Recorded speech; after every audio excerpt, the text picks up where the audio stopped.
I'm Gal, I'm from Revenue Grid, and we're going to talk about activity capture and email integration today. How many of you tried to implement activity capture? Anyone? A few hands here. Anyone tried Einstein activity capture? Does it deserve the word Einstein, by the way? No. I'm getting a lot of feedback on that. We've been doing activity capture since the first day of the App Exchange. With App Exchange, we were a launch partner of the App Exchange. We've been doing it for many, many years, so we know the pitfalls of capturing the activity into Salesforce. And why do we want even to capture the activity into Salesforce? Anyone here? Why do you want to capture activity? Anyone want to help me?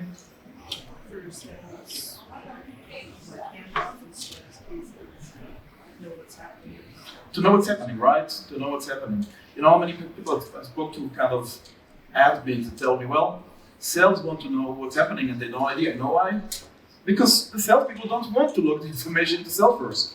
Not that they don't want, they are really busy selling. They're really busy, they don't have time to manually, and it is a chore to manually log it into Salesforce, right? So we want to talk about how we can do it first automated, help them, but also how we can do it right, because there's a lot of pitfalls into implementing activity capture. And I think we agree that there's a reason why we want to do that to make the team more efficient. I like to reverse usually you sit through 20 slides and then they show you the demo. I'm going to reverse it. I'm going to show you a demo first. So then I show you slides, it's actually more understandable. Works for you?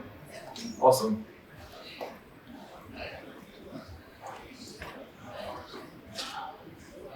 So let's go into Salesforce. Everyone familiar with opportunities? Now, anyone that uses something else in opportunities?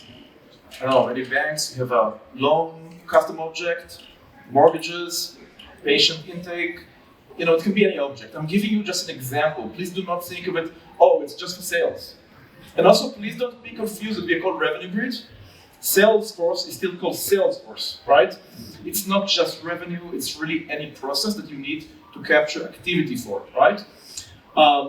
And we're looking at Monday morning, we open our opportunities. If I'm the head of sales, imagine I'm the head of sales for a paper company, right? And with me is my Salesforce admin. And we have no idea what's going on, okay? But, Dwight, our Salesforce admin here, okay? Or maybe it's the assistant of the Salesforce admin. He implemented Revenue Grid, right? Or anyone else, it doesn't have to be we want to implement activity capture correctly.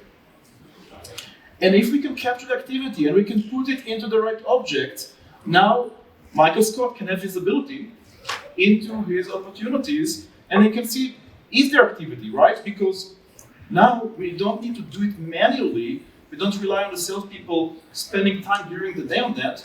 We can do it automatically for them, log it for them. And now we can see how many meetings or phone calls we had, how many inbound emails, outbound emails. Well, maybe if you have more than they have Slack or Teams, we can even log that into Salesforce, right? Because it's part of the activity. And this is very informative to the head of sales, to Michael Scott, right? Because now we can see exactly what's going on and which opportunities are being handled and being worked on. Let's see if Michael wants to dive into a couple of opportunities. Let's open this one, Steinburg, okay?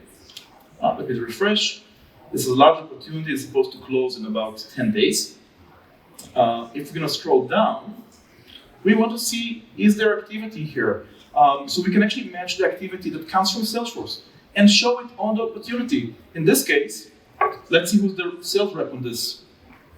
Who's the sales rep? Oh, it's Michael himself. And what did Michael do? Nothing. Okay, he sent an email yesterday. He sent another email 30 days ago. And when was the last meeting with Heisenberg? That was 2 months ago, right? Is this closing? A lot of Salesforce admins, I'm sure consultants in the room. Is this closing in 10 days? I don't need to be in sales to know it's not closing, right? That went completely cold.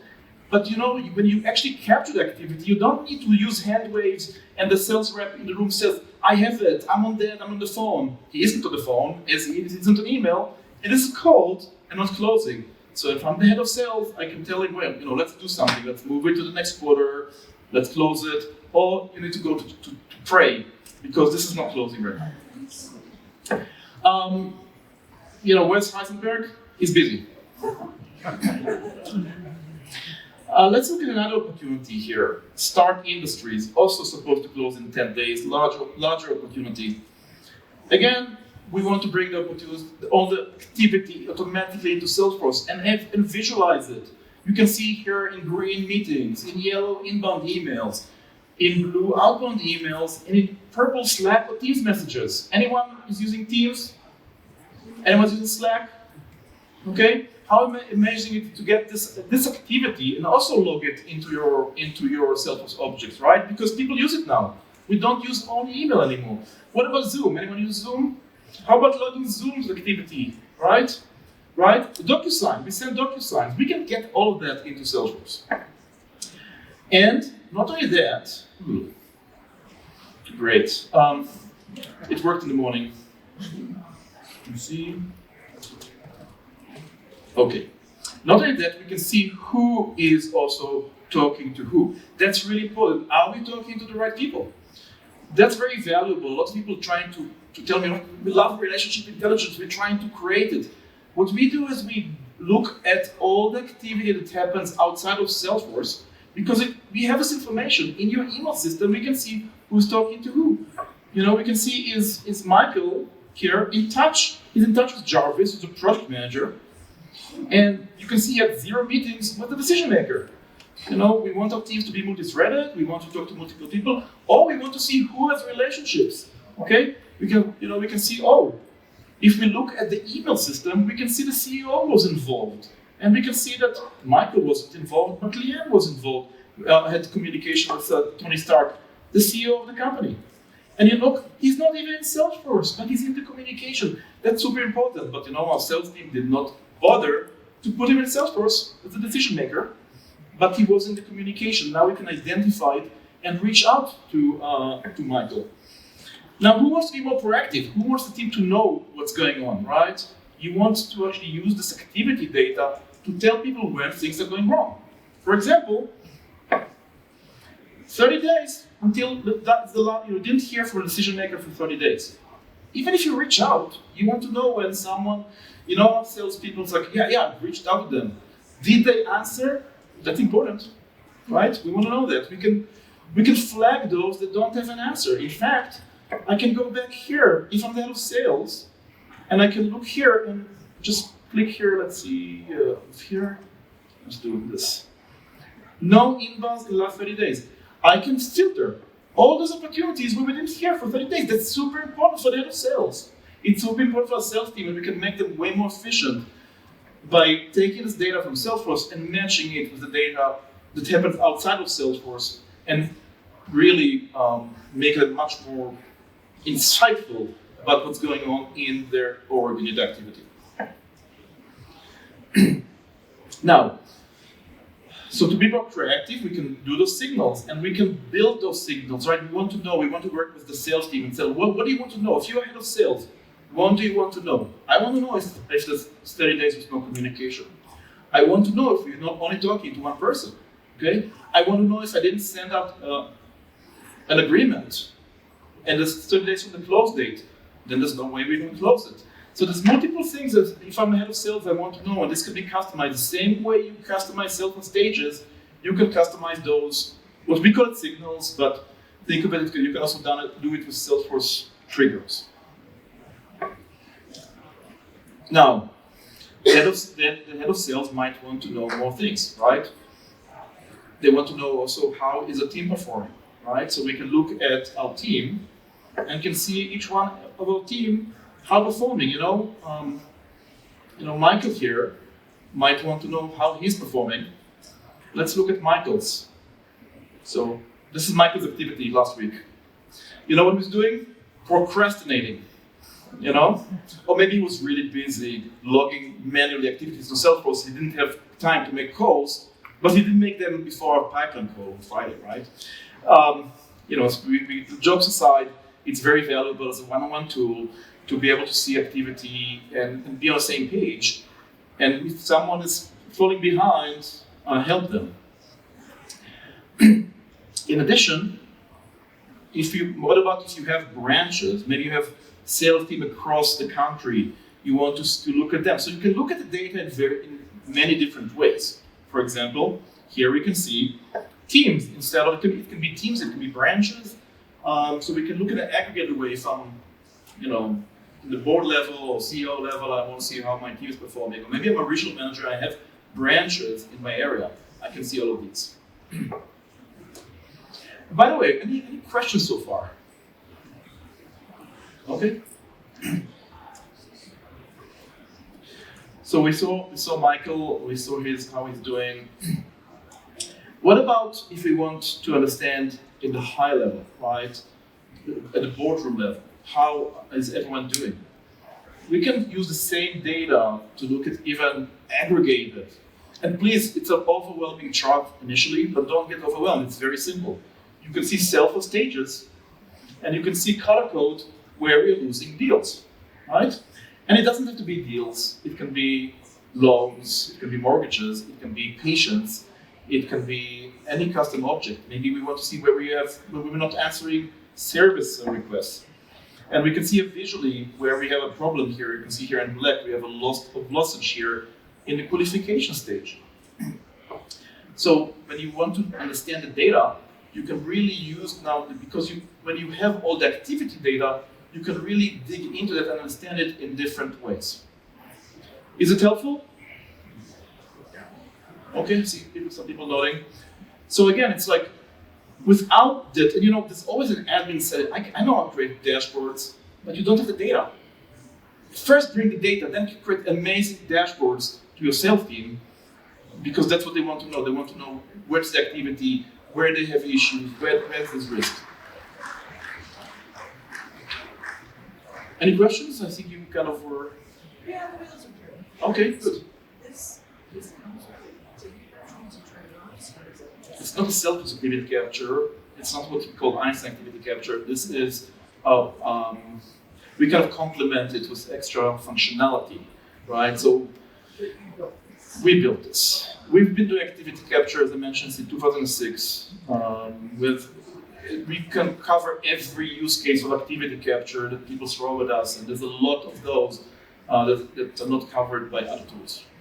And we can also do it with compliance, right? If you need GDPR or HIPAA or anything else, it's also important as well.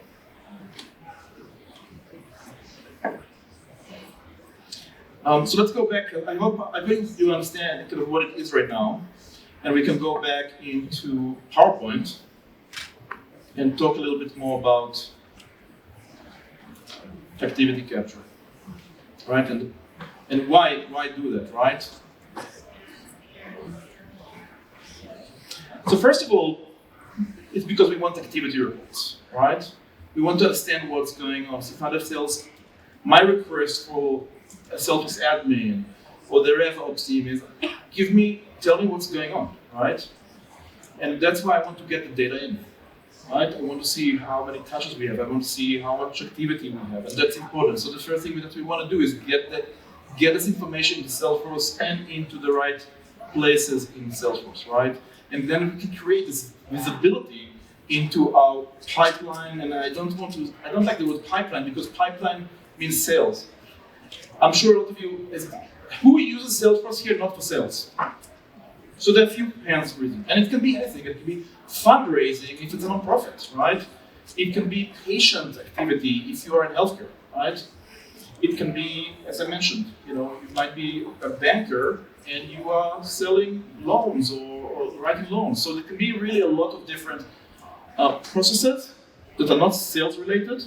So don't think of it as pipeline, think of it as a process.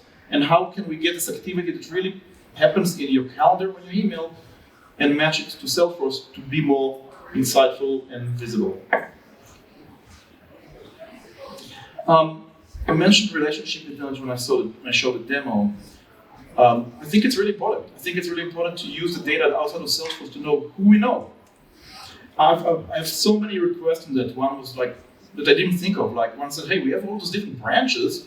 This way we can know which branch is talking to a specific loan application, right? So there's a lot of uses for why to understand who do we know, right?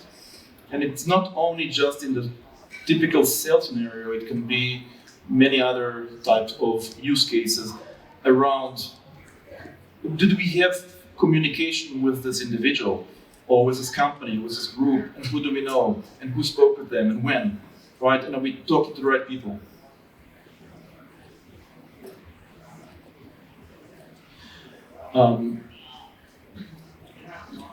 Sorry, went back.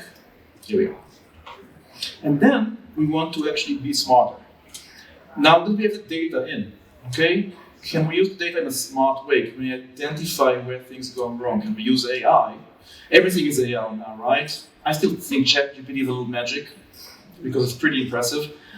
But when we can use AI with all this data that comes from Salesforce and come from outside of Salesforce, all those stream of information from the activity, we can really be much more proactive and understand where we need to do things. And we can implement those signals to each of our processes in order to be more efficient. I gave examples of a sales process, but as I said, it can be any type of process where you feel there's a gap and things going wrong, and we can raise flags of where to catch those very early and fix them. And I showed you team performance report, but I want to talk like, when we look at the process, what's really nice about, I don't know if anyone ever did web marketing, right? You see a funnel. A little improvement in each step of this process can lead to a huge improvement at the end of the process. So as you can go and can you analyze, let's work this month on the early stages. Let's work on later stages. And every month, a quarter, you can concentrate and improve something. Every incremental improvement in each step can lead to a large change at the end. If you're looking at revenue here, we give an example that with improvement by 5% in each step can really get to close to 30% more revenue at the end. So that's really, really important. And at the end, it's all about data. It's all about having the right data together with Salesforce. I actually was earlier this year at the Salesforce partner kickoff. And the Salesforce chief product officer stood up and said he was talking about that, how Salesforce with data is better. And I think a lot of the data really exists in the daily activity that the team is doing outside of Salesforce. And now you can combine it to really be better, right? And we can see some of the fundamental challenges that we do want to fix, right? First of all is reportable data. I mentioned ICE and activity capture earlier, and a few people mentioned that you guys started to implement it. One of the things is you want the data in a way it's reportable in Salesforce, right? So whatever you implement, you want to make sure that you can run those reports, right?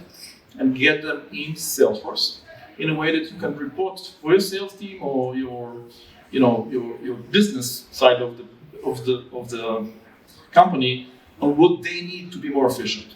So that's the first thing, is get data to the way it's reportable. Second, you want to control the data. A lot of companies create, how many of you have a custom object? Custom objects, anyone? A lot of custom objects. So you want to be able to log the data the way you need it, right? If you have a custom object, you might need the data inside this custom object. So you want to whatever tool you choose for activity capture, you want to make sure it really complies to what you need.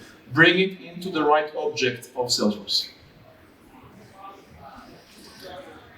Third is security. That's very important. We get a lot of people talk about like how we can make it secure. With a lot of data, it's a lot of private data. Okay, so you want to make sure that the tools are very secure. Whatever you use, they comply. For example, when we do it for companies, usually they like to have the data in their own cloud. A lot of companies are asking, can you bring your own cloud in our own private cloud? That's very important. So you want the data in your own database and then bring it into Salesforce so you can run reports on that. Then calendar sync. Calendar sync. How many of you tried to sync calendar? Anyone? Right? A few hands are going up here. You want to get this calendar activity into Salesforce. there's a lot of pitfall calendars. You need to take care of recurring meetings. You need to make sure that it's bi-directional. If someone moves that meeting in Outlook or Gmail, it moves in Salesforce. If someone in close to real time, if someone moves in Salesforce, it should move in Outlook. There are a lot of pitfalls in how to do around calendar sync, and that's also it's one of the things you want to make sure wherever to use that covers all those use cases around calendaring that you need, including scheduling as well, which is also important. So again, this is just in summary what to look for in activity capture, right?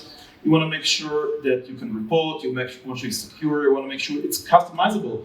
If you need bi-directional sync, if you have recurring meetings, if you have a problem with, you interface with some calendaring solution, you want to make sure you have all the data in the right places to make it useful to your teams.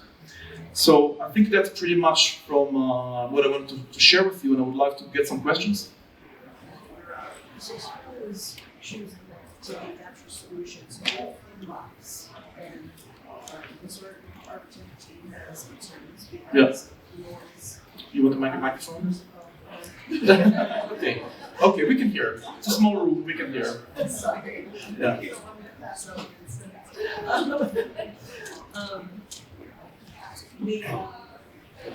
The noise, like being able to filter out what was Right. personal meetings. Right.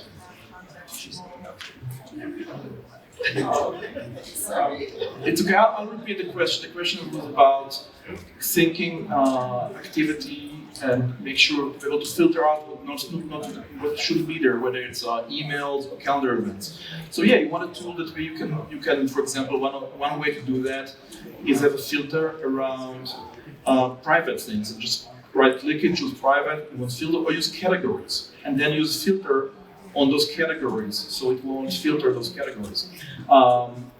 Another thing is attachments, right? You can create filters around very tiny attachments because there's usually the little JPEGs in your email signature, or huge attachment. You definitely don't want an MP4 of a joke to be synced to Salesforce. You don't need it.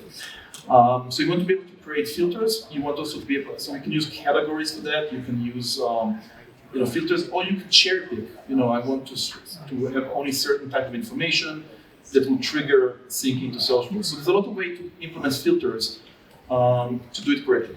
Is that with This is our technology that replaces inbox and ICE and activity capture. Yeah.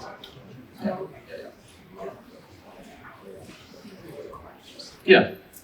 So since a lot of this is stored in Since a lot of this is stored in Salesforce, how does that affect storage? Like when someone's kind of already bumping up against that storage? So you filter. You want to filter the stuff you don't need, right? Like big attachments, or not even have attachments. Even sometimes you can filter out the body. You don't need the body. You just want to know that the email was sent out. So there's a lot of ways to, that's where customization comes through, because some companies will do everything, okay, and they'll pay for the storage because it's really important for them, even for compliance, because they want to even store the email in a way that it cannot be even changed. Some say, well, we're hitting the storage limit, can we just know that the email went out, okay? So we can implement all those different filters and configuration to comply to each one, and we work with around kind of what you need and around your storage limitations. Any more questions? If not, thank you so much for coming, and please